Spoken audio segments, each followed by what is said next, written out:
Hare Krishna, Krishna Krishna, Hare Hare, Hare Rama, Rama Rama, Hare Hare.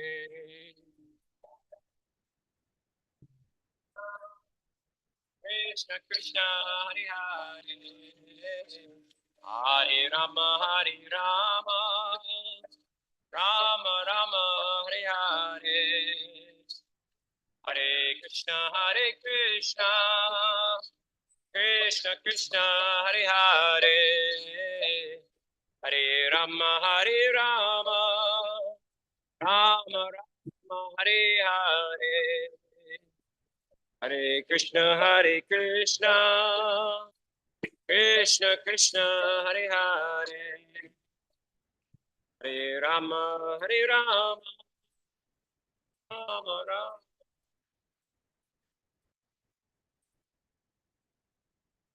Om Vishnupad Paramahamsa Pravirajagacharya Ashtar Shata Shri Shimadi Bhaktivedanta Swami Prabhupada Ki Jai.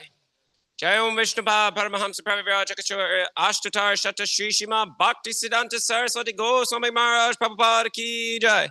Ananti Koti Vaishnava Vrinda Ki Jai. Namacharya Srila Haridas Thakur Ki Jai.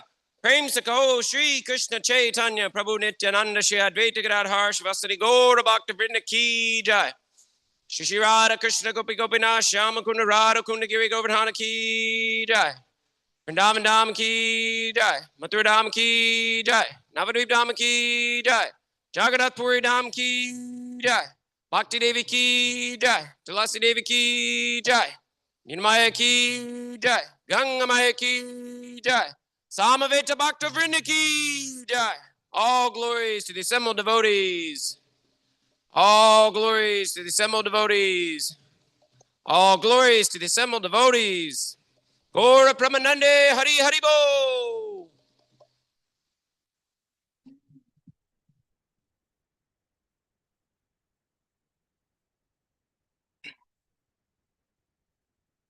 Namaste Narasimhaya.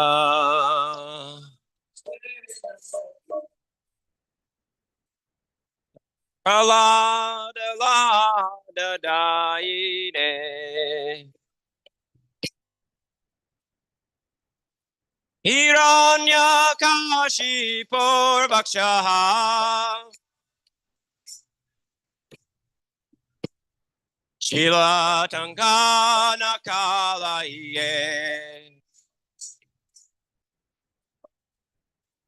Ito Nishima Parato Nishima. Yato Yamitato Nishima. Bahir Nishima Hiraye Nishima. Narashim Hamanim Sharanam Prapade.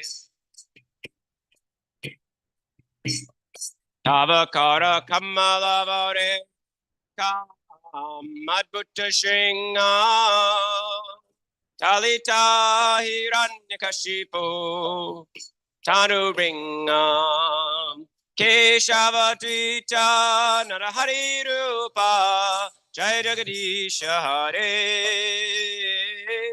Jai Jagadisha Hare Jai Jagadisha Hare.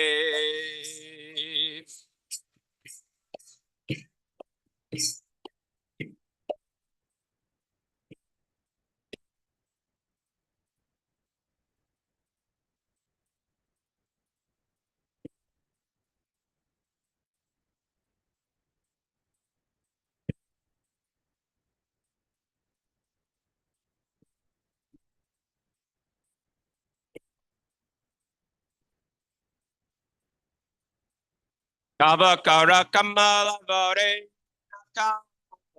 Adbutta Shringa Talita Hiranyakashipu Tanu Bringam Keshavadrita Narahari Rupa Jai Jagadisha Hare Jai Jagadisha Hare Jai Jagadisha Hare.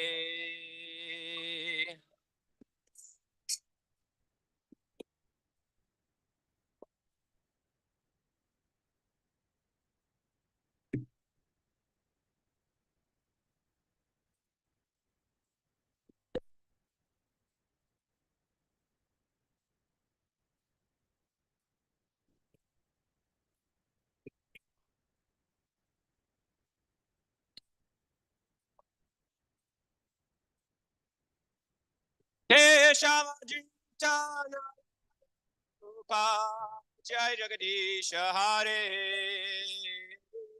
Jai Jagadisha Hare Jai Jagadisha Hare.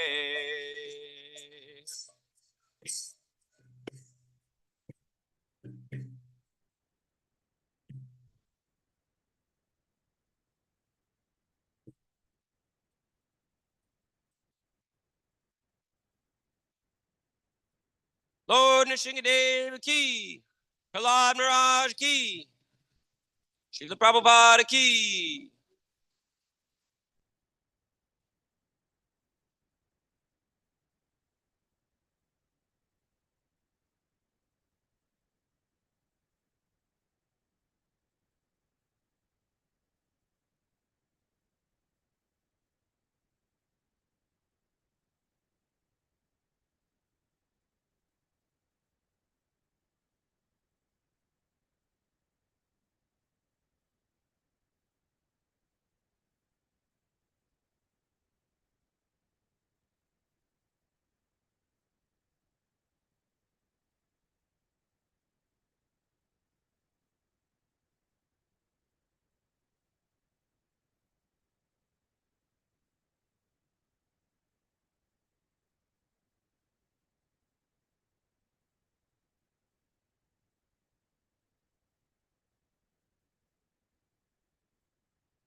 I remember somebody told me this.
Jai Radha Madhava Kunja Bihari.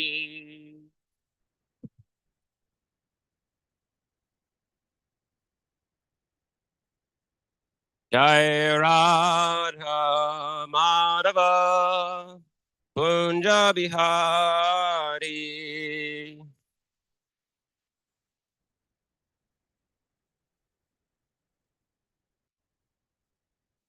Gopi Jannavalabha Girivaradhari.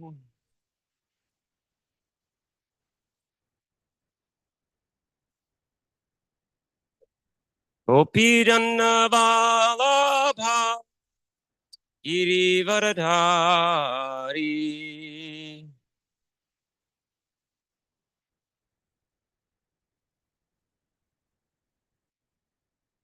Yashodanandana Brajajanaranjana.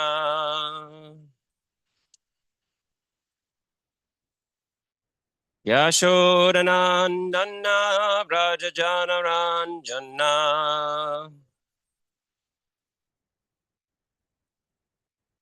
Yamunatira Vanachari.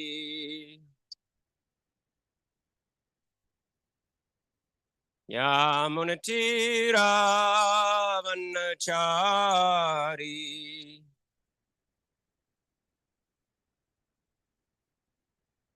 Jai Radha Madhava Kunja Bihari.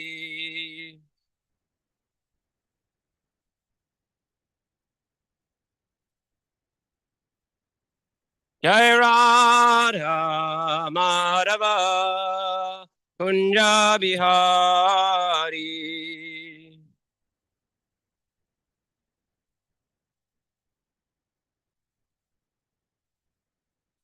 Gopi Dhanavalabha Girivaradhari.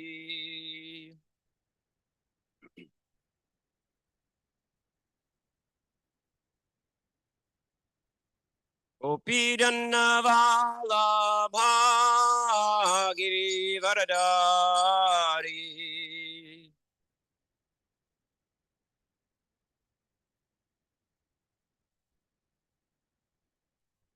Yashodanandana Brajajanaranjana.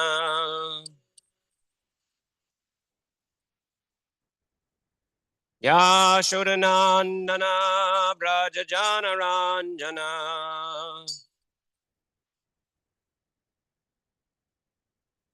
Yamunatira Vanachari.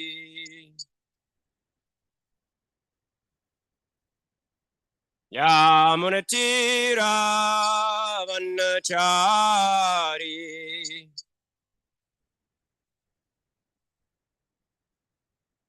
Jai Radha Madhava Bihari.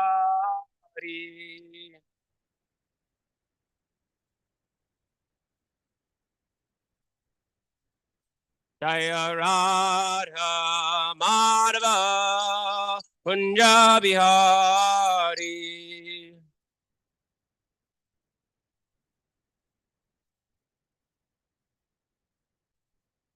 Gopi Dhanavalabha Girivaradhari.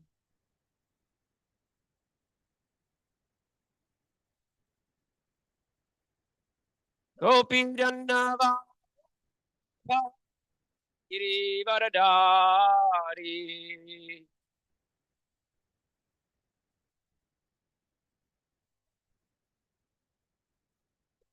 Yashodanandana Brajajanaranjana.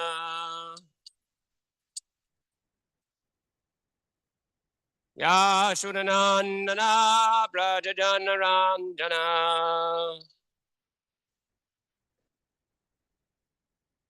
Yamunatira Vanachari. Yamunatira Brahmanachari. Jaya Radha Madhava Kunda Bihari.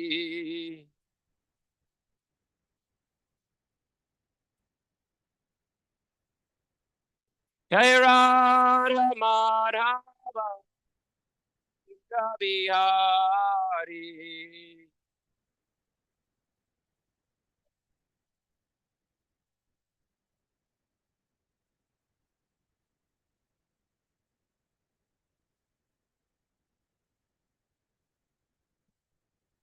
We're reading from chapter 2, text 24 through 34.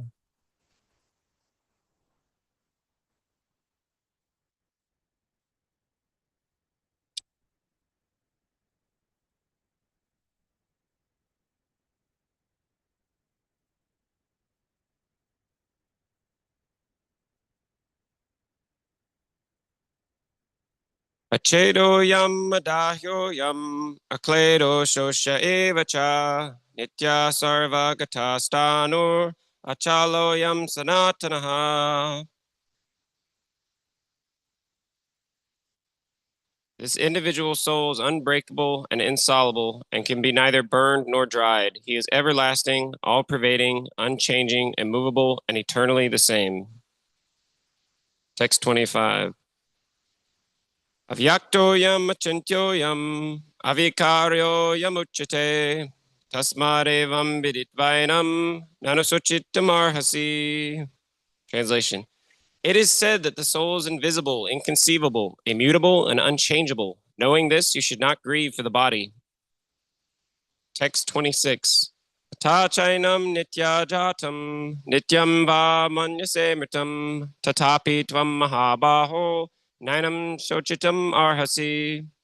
Translation. If, however, you think that the soul is perpetually born and always dies, still you have no reason to lament, O mighty armed.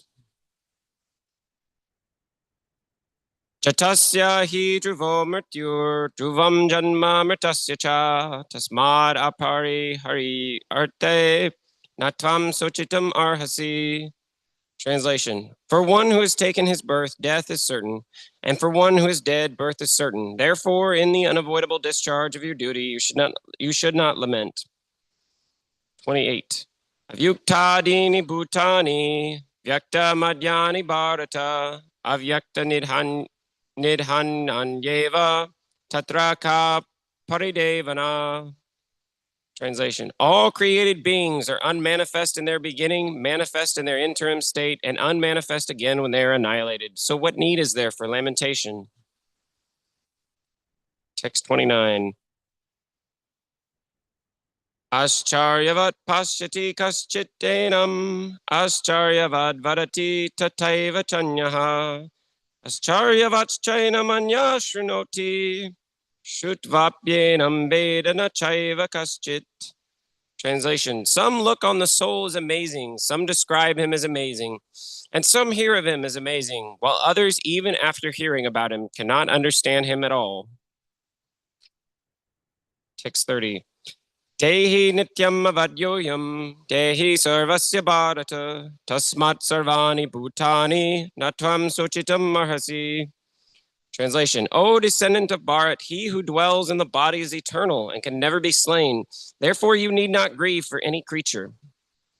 Text 31. Svadharmam apichavikshya navikam pittamarhasi dharmyadi yudyach treyonyat kshatriyasya navidyate. Translation. Considering your specific duty as a kshatriya, you should know that there's no better engagement for you than fighting on religious principles, and so there's no need for hesitation. Text 32. Yarichaya chupapanam svargadvaram apavritam sukhina kshatriya partha labhante yudham idvisham. Translation. O Partha, happy are the Kshatriyas to whom such fighting opportunities come unsought, opening for them the doors of the heavenly planets. Text 33. Ata chetvam imam dharmyam sangramam na karishyasi tata svadharmam kirtim cha hitva papam avapsyasi. Translation: if, however, you do not fight this religious war, then you will certainly incur sins for neglecting your duties and thus lose your reputation as a fighter. Text 34. Akirtam chapi bhutani katayashyanti te vyayam sabhavitasya chakirtir maranad attarichite. Translation: people will always speak of your infamy, and for one who has been honored, dishonor is worse than death. So back to text 24.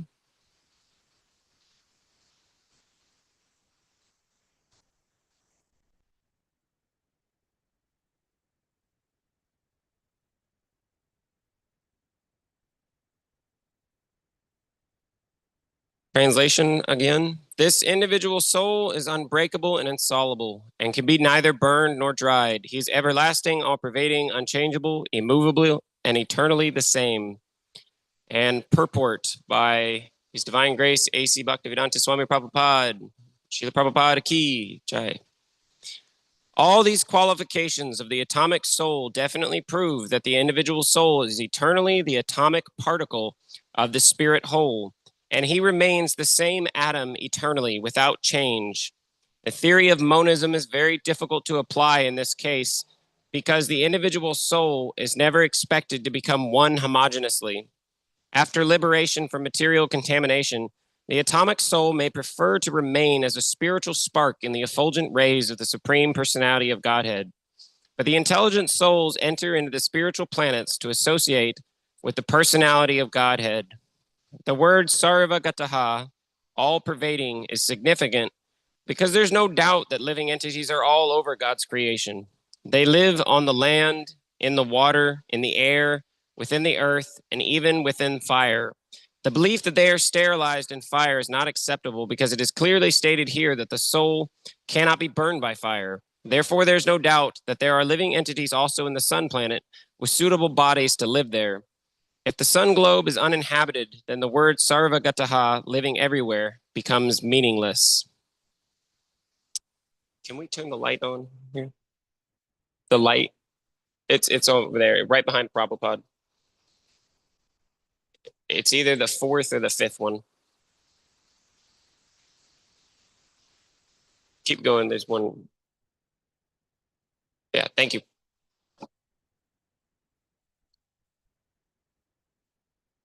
So this word sanatana is a very interesting word. It means eternal or eternally, and it comes up somewhat often. I was looking up earlier other instances in the Bhagavad Gita where it comes up, and we have chapter 15, verse 7. The living entities in this conditional world are my eternal fragmental parts.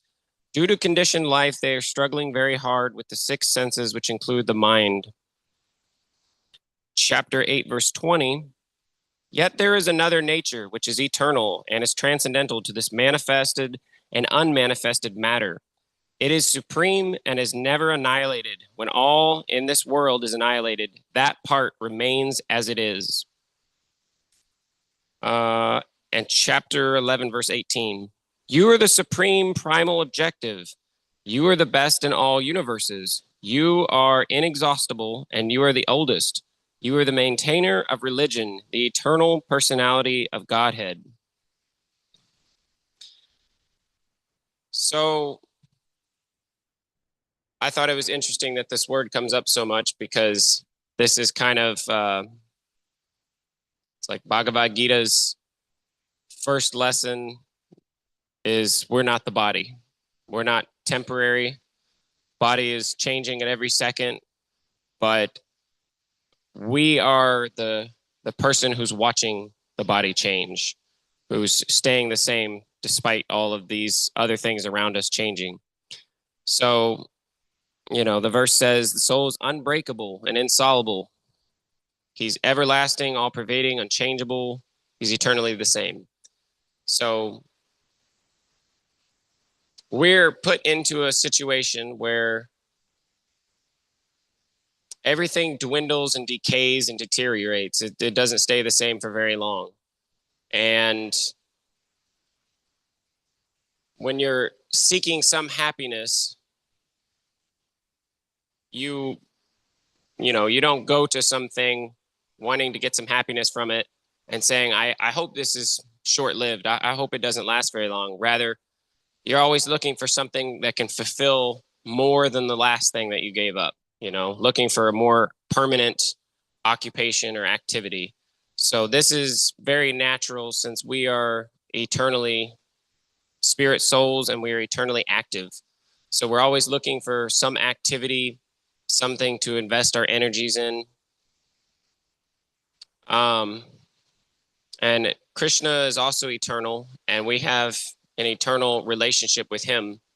So everything about this world that we find ourselves in, where we meet some personalities and then we go our separate ways, or even if we know them our entire life, we're going to pass away, this body that is. I'm going to go from this body to a different body, and I might not know them in my next lifetime.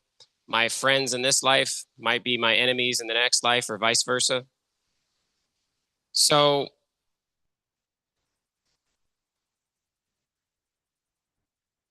even though we are eternal, we are always the part and parcel of the whole. Not that we ever become the whole. So if if the finger or the hand or some part tries to satisfy by itself without the rest of the whole to which it's connected to, doesn't really work so good. And even though we're small, it's not that we're unimportant. If your finger is, if it's a situation where if you don't get it taken care of by a doctor, they're going to have to remove the finger.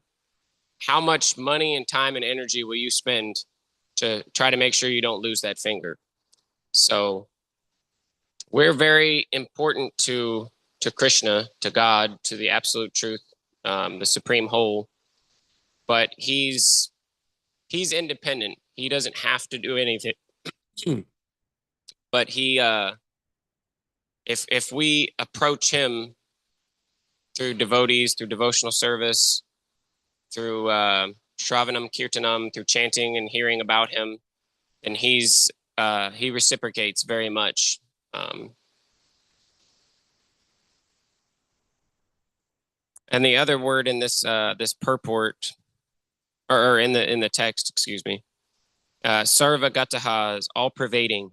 So the Gita says that the soul is everywhere. There's you can't throw a rock and not hit a jiva. There's life forms of so many types that we're unaware of. And so one may go to an area, the moon, the sun, something where you'd say, well, who could possibly be living on the sun? Who could be living on the moon? It's just some dust and some rocks. But we don't necessarily even have the senses to see what's on Earth planet, what to speak of other planets. So it's best to take the Gita's word rather than, sit here and speculate, well, if I haven't seen it, then I don't have any reason to believe it's true. So we can go on to the next verse. It is said that the soul is invisible, inconceivable, immutable, and unchangeable. Knowing this, you should not grieve for the body. Purport. As described previously, the magnitude of the soul is so small for our material calculation that he cannot be seen even by the most powerful microscope. Therefore, he is invisible. As far as the soul's existence is concerned, No one can establish his existence experimentally beyond the proof of Shruti or Vedic wisdom. We have to accept this truth because there's no other sense of understanding the existence of the soul, although it is a fact by perception. There are many things we have to accept solely on grounds of superior authority. No one can deny the existence of his father based upon the authority of his mother. There's no other source of understanding the identity of the father except by the authority of the mother. Similarly, there's no other source of understanding the soul except by studying the Vedas. In other words, the soul is inconceivable by human experimental knowledge. The soul is consciousness and conscious. That also is the statement of the Vedas, and we have to accept that. Unlike the bodily changes, there is no change in the soul. As eternally unchangeable, the soul remains atomic in comparison to the infinite supreme soul. The supreme soul is infinite, and the atomic soul is infinitesimal. Therefore, the infinitesimal soul, being unchangeable, can never become equal to the infinite soul or the supreme personality of Godhead. This concept is repeated in the Vedas in different ways just to confirm the stability of the conception of the soul. Repetition of something is necessary in order that we understand the matter thoroughly without error. So two things. The last part of that it's necessary to repeat something that may seem basic. Okay, yeah, and I know I'm not the body, I'm the soul. But to really repeat that so we make sure we understand that, because the common thing that we see here is that everybody identifies with the body in some way. I'm the place I'm from. I'm the activities I do that I didn't do just a couple of years ago. So everything about me is, everything I'm doing is temporary. But I myself, I the witness, am eternal, and I'm just watching all of this. And the other thing at the beginning of this, he says that while we can perceive that we are conscious, it isn't something we can explore by some sort of scientific analysis of experiment. We have to accept it based on the authority, examples given of the mother, that mother says, this is your father. And you can speculate, maybe there's some hidden agenda or you can take the mother as the source of authority. So,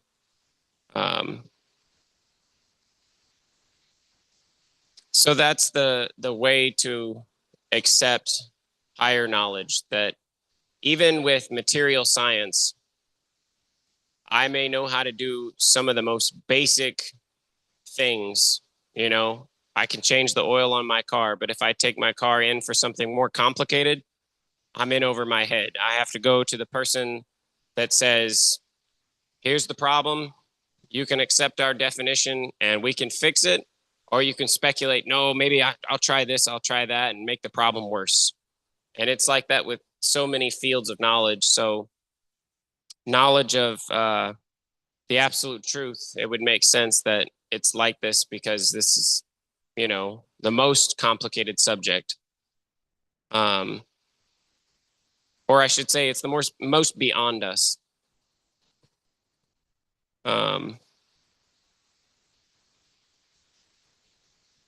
So we can go to the next one. If, however, you think that the soul is perpetually born and always dies, still you have no reason to lament, O mighty armed. Purport. There's always a class of philosophers, almost akin to the Buddhists, who do not believe in the separate existence of the soul beyond the body.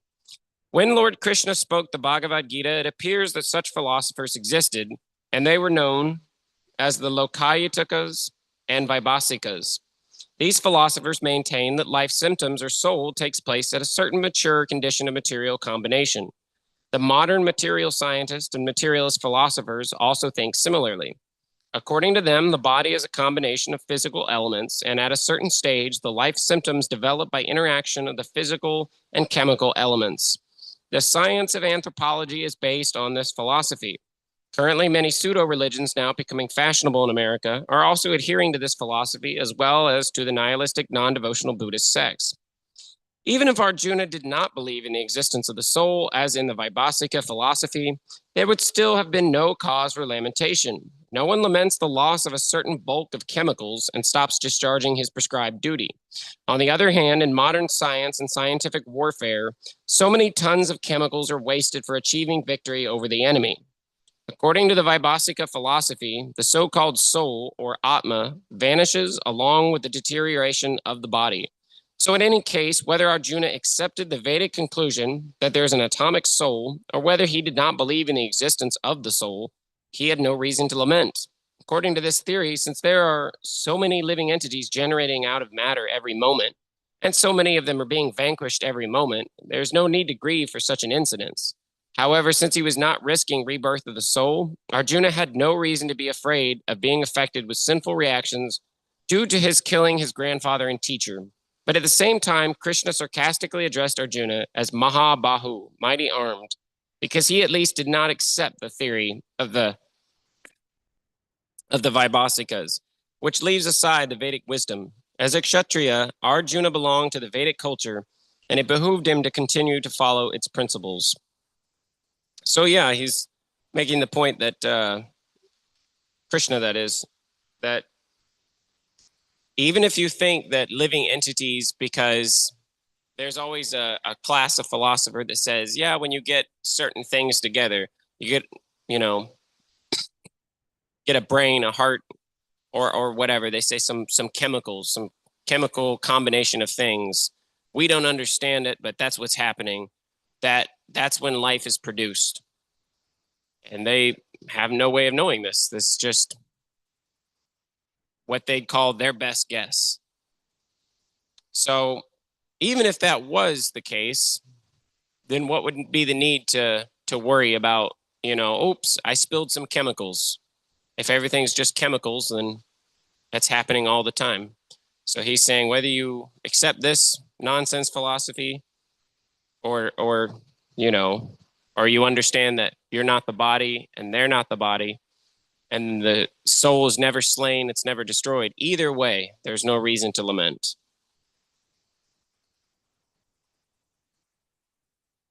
So next verse. For one who has taken his birth, death is certain. And for one who is dead, birth is certain. Therefore, in the unavoidable discharge of your duty, you should not lament. Purport. One has to take birth according to one's activities of life. And after finishing one term of activities, one has to die to take birth for the next.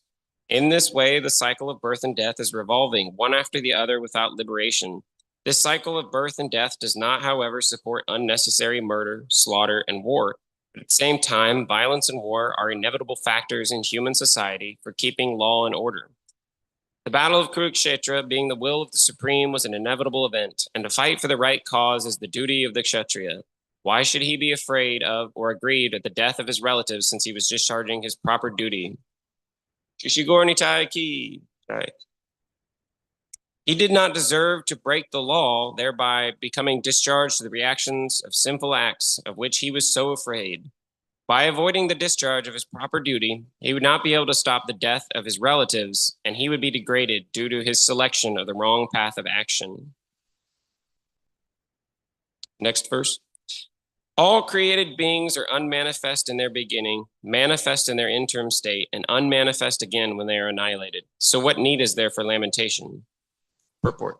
Accepting that there are two classes of philosophers, one believing in the existence of the soul and the other not believing in the existence of the soul, there is no cause for lamentation in either case. Non-believers in the existence of the soul are called atheists by followers of Vedic wisdom. Yet, even if, for argument's sake, we accept the atheistic theory, there's still no cause for lamentation. Apart from the separate existence of the soul, the material elements remain unmanifested before creation. From this subtle state of unmanifestation comes manifestation, just as from ether, air is generated, from air, fire is generated, from fire, water is generated, and from water, earth becomes manifested. From the earth, many varieties of manifestations take place. Take, for example, a big skyscraper manifested from the earth. When it is dismantled, the manifestation becomes again unmanifested and remains as atoms in the ultimate stage. The law of conservation of energy remains, but in course of time, things are manifested and unmanifested. That is the difference. Then what cause is there for lamentation either in the stage of manifestation or unmanifestation? Somehow or other, even in the unmanifested stage, things are not lost. Both at the beginning and at the end, all elements remain unmanifested. And only in the middle are they manifested, and this does not make any real material difference. And if we accept the Vedic conclusion as stated in the Bhagavad Gita, Anantavanta ime deha, that these material bodies are perishable in due course of time, nityasyokta sharirina, but that soul is eternal, then we must also remember that the body is like a dress. Therefore, why lament the changing of a dress? The material body has no factual existence in relation to the eternal soul. It's something like a dream. In a dream, we may think of flying in the sky or sitting on a chariot as a king. But when we wake up, we can see that we are neither in the sky nor seated on the chariot. The Vedic wisdom encourages self-realization on the basis of the non-existence of the material body. Therefore, in either case, whether one believes in the existence of the soul or one does not believe in the existence of the soul, there is no cause for lamentation for loss of the body. So in this purport is talking about how all the material elements are manifested and again unmanifested. And when they're unmanifested, they're just unmanifested. It's not that they've gone into complete oblivion or complete nothingness. So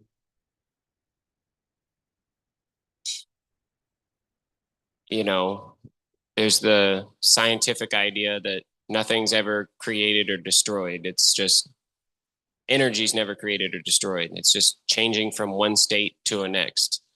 So we can see, though, that, from certain combinations, some of us are scientists or mechanics or, cook nice prasadam. So something that is just kind of basic, I take a few of these ingredients, a few of that, throw them together in a pot, and suddenly have some new amazing preparation. So all sort of things coming out of just combining and changing the combinations of things. People are driving down the road in automobiles, and what is that but just a hunk of metal, some oil, a little bit of this and that, just a combination of things. So any intelligent person, he doesn't throw a fit when he's done eating his meal and say, oh no, the meal's gone, I'm not going to eat again. Or, every time his car, which he's had for some amount of time, it's on its last leg, and it finally, it finally is destroyed in some way or another. It's inoperable. He doesn't say, oh, that's it. He just goes and finds another car. Nobody, throws a tantrum just because their shirt got ripped. They go get a new shirt. So similarly, for those who understand that they're not their body, they're not concerned with the perceived loss of the body or other people losing their body, because these people are not dying. They're, we say he passed away. Like, where did he go? So we understand that everybody is on a long journey back to Godhead, and that the example is that we're like sticks going down a river. Sometimes the sticks, they come together, and sometimes they separate. And when we know that it's a normal part of life, then we're not disturbed when that happens. And in this purport, the example is given that it's as if we're in a dream.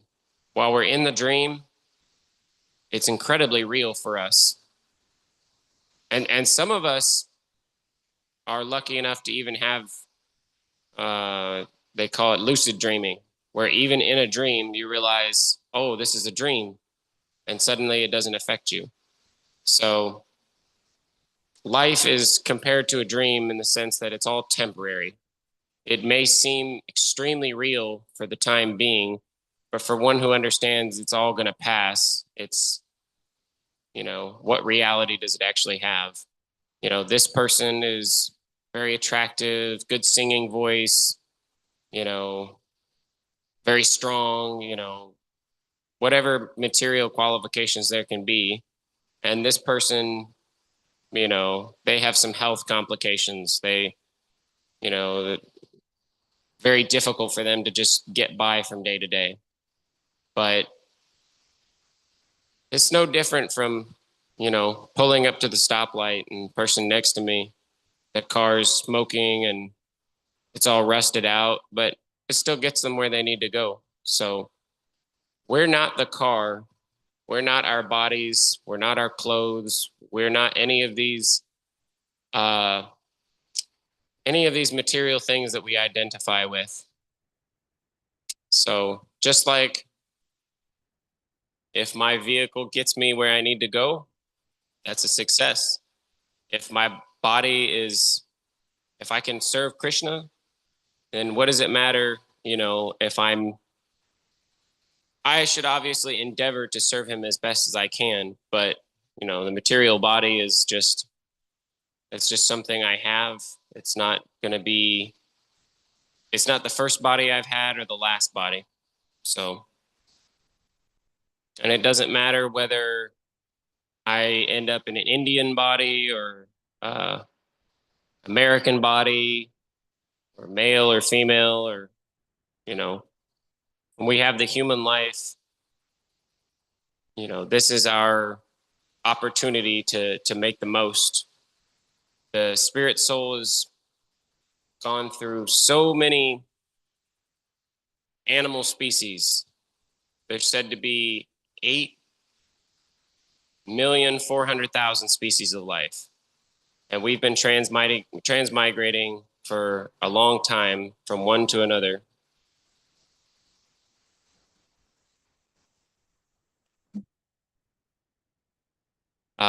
To get this human opportunity. So Srila Prabhupada would say, just give this one life to me. And he would say that it's possible for us to get back to Godhead in one life if we really take this seriously.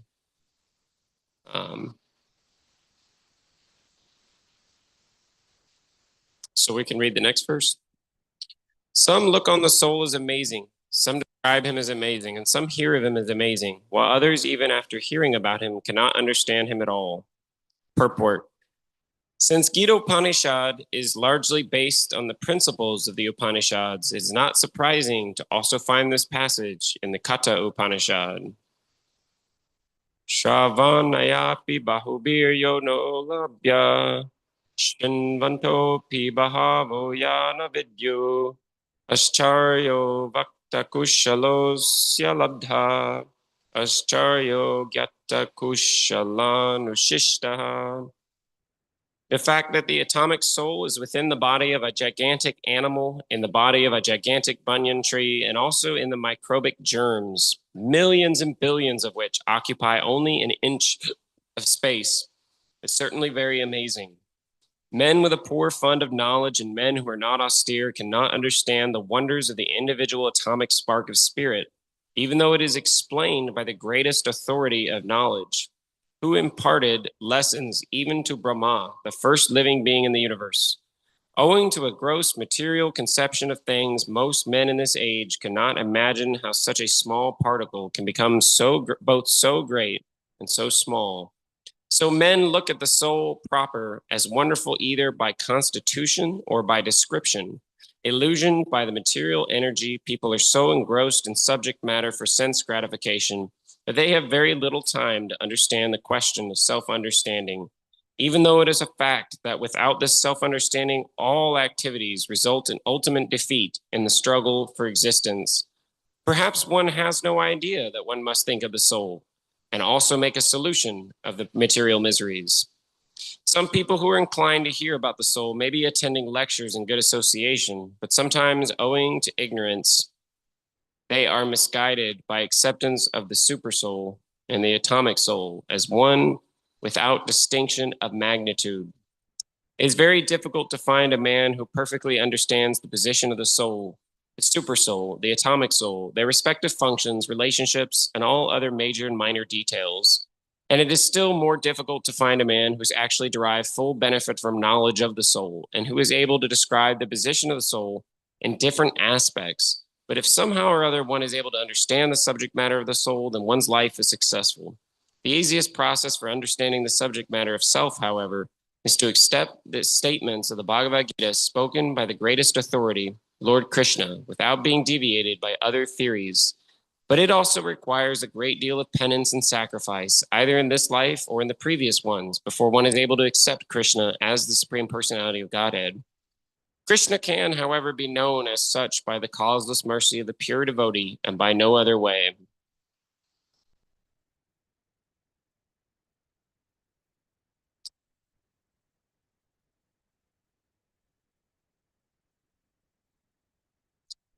So yeah, most people, they may understand that when they refer to I, me, I am the person who's the witness. But beyond that, what can anybody say without just kind of guessing as to what that specifically means? So, and some people are, as it says here, they may be attending lectures in good association, but sometimes owing to ignorance, they are misguided by acceptance of the super soul and the atomic soul as one without distinction of magnitude. So there's so many teachers and so many philosophies that, you know, it's hard to talk to other people, get on the internet, or do anything without hearing at least one of these other um, incomplete would be a generous way to describe it. These incomplete ideas, and many of them are impersonal ideas. They say, "Yeah, I'm the witness," but in the ultimate sense, I am no different from the absolute truth. There's no exceptions, and this is a bogus idea. Um, the example that I've heard is that Brahman is like knowledge of Brahman and how it clears things up for us is like one who understands clay. If he understands what clay is and he sees a vase or many other objects made out of clay, he really knows what all these objects are. It's they're non-different from clay. In another sense, they're different because they're specifically this or that, but ultimately it's all clay. And so similarly, I believe it's in the Upanishads that one who knows Brahman knows everything else. So in order for that to be true, this reality is not void or nothing. It's just relative. It exists relative to Brahman. It's because of his energy. So if I am in the material world and am illusioned by the material world, how can I be the supreme absolute truth? If I'm God, then why does it hurt when I stub my toe? Why isn't everything happening the way I want it to happen? Why do I ever get confused about anything? I'm God, you know? If that's the case, you know, Brahman is compared to light. Wherever there is light, there cannot be darkness. If darkness covers over light, then it's extinguished it. If Brahman is illusioned by the material nature, then this is something foreign to him. He's no longer fitting the definition of what Brahman is. So because we are small, we are the part and parcel. we get covered over. But it was saying here that even though it requires a great deal of penance and sacrifice,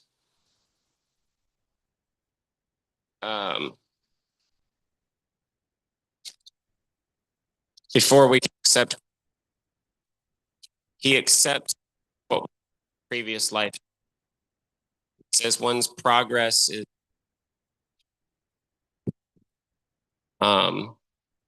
and so that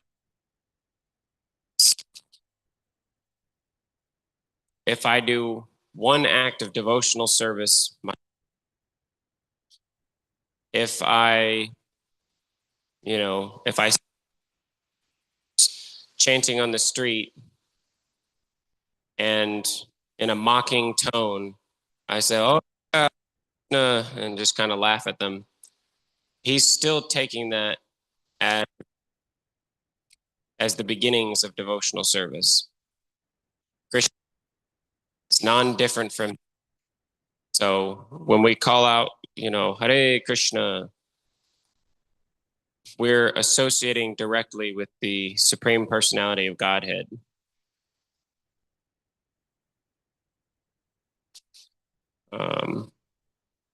And because of the causeless mercy of the pure devotee,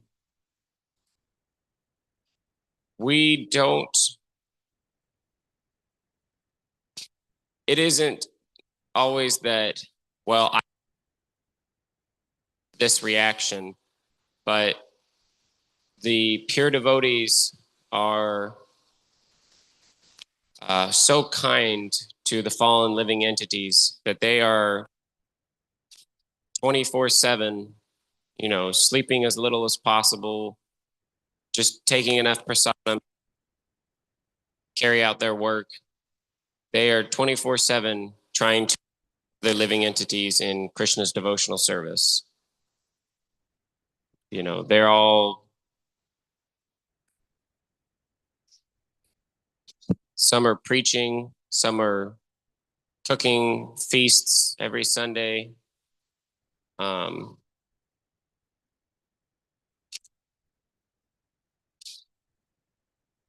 So we can read this next verse. Considering your specific duty as a kshatriya, you should know that there's no better engagement for you than fighting on religious principles, and so there's no need for hesitation. Purport: out of the 4 orders of social administration, the second order for the matter of good administration is called kshatriya. Kshat means hurt. One who gives protection from harm is called kshatriya. Trayate, to give protection. The kshatriyas are trained for killing in the forest. A kshatriya would go into the forest and challenge a tiger face to face and fight with the tiger with his sword. When the tiger was killed, it would be offered the royal order of cremation. The system is being followed even up to the present day by the kshatriya kings of Jaipur state. The kshatriyas are specially trained for challenging and killing because religious violence is sometimes a necessary factor. Therefore, kshatriyas are never meant for accepting directly the order of sannyas or renunciation. Nonviolence in politics may be a diplomacy, but it is never a factor or principle. In the religious law books, it is stated, Ahavesho mityo nyonyam jigham santo mahikshita yudhamana param saktya svargam yantya paran mukaha yageshu pashavo brahman hanyante satatam dvijaha samskrita kula mantrais cha tepi svargam avapnuvan. In the battlefield, a king or kshatriya, while fighting another king envious of him, is eligible for achieving heavenly planets after death, as the brahmanas also attain the heavenly planets by sacrificing animals in the sacrificial fire. Therefore, killing on the battle on the religious principle and the killing of animals in the sacrificial fire are not at all considered to be acts of violence, because everyone is benefited by the religious principles involved. The animal sacrificed gets a human life immediately without undergoing the gradual evolutionary process from one form to another, and the kshatriyas killed in the battlefield also attain the heavenly planets, as do the brahmanas who attain them by offering sacrifice.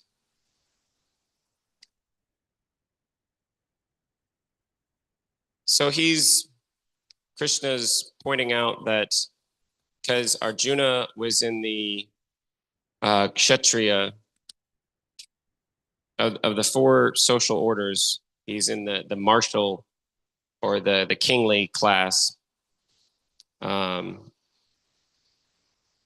There's no higher thing than fighting on religious principles. Krishna is acting as his teacher, but he's also the Supreme Personality of Godhead, and he's telling him to fight this righteous war, which is fought at a holy place, which is an indicator that is, it's a holy war on the battlefield of Kurukshetra. And so he's saying, because you're a Kshatriya, this is your duty. You may think that, well, okay, Krishna's saying everybody's a spirit soul, so then why should I kill anybody? And, nonviolence is a good thing, but violence, when applied appropriately, is absolutely necessary. If we have somebody in the military and right in the battlefield, they decide to run away and just abandon their post, they chastise that person. They deal with them however that particular group does it. They may arrest him or, do something appropriate. And, if the community's police officer decides in the middle of chasing the bad guy, I don't want this job. It's a little too much for me. They scold him. You signed up for this. This is your job, And Krishna is going to go on to kind of, as Prabhu was mentioning in his class the other day, he's kind of, we're not the body, but we have to act in a body. So if I'm in a male body or female body, or if I'm in Kshatriya class or Brahmana class, there's certain expectations. So he's saying, you have, in some of these other verses, he's saying that if you have any pride, you're a Kshatriya, your reputation is important to you. So for a Kshatriya, one of the best ways to die is on the battlefield. He's doing his duty. And although in this specific instance, Arjuna is a Kshatriya and is on a battlefield, the example kind of, it applies to all of us that we're all fighting a battle with Maya, that Maya is always creeping in this small way or this small way.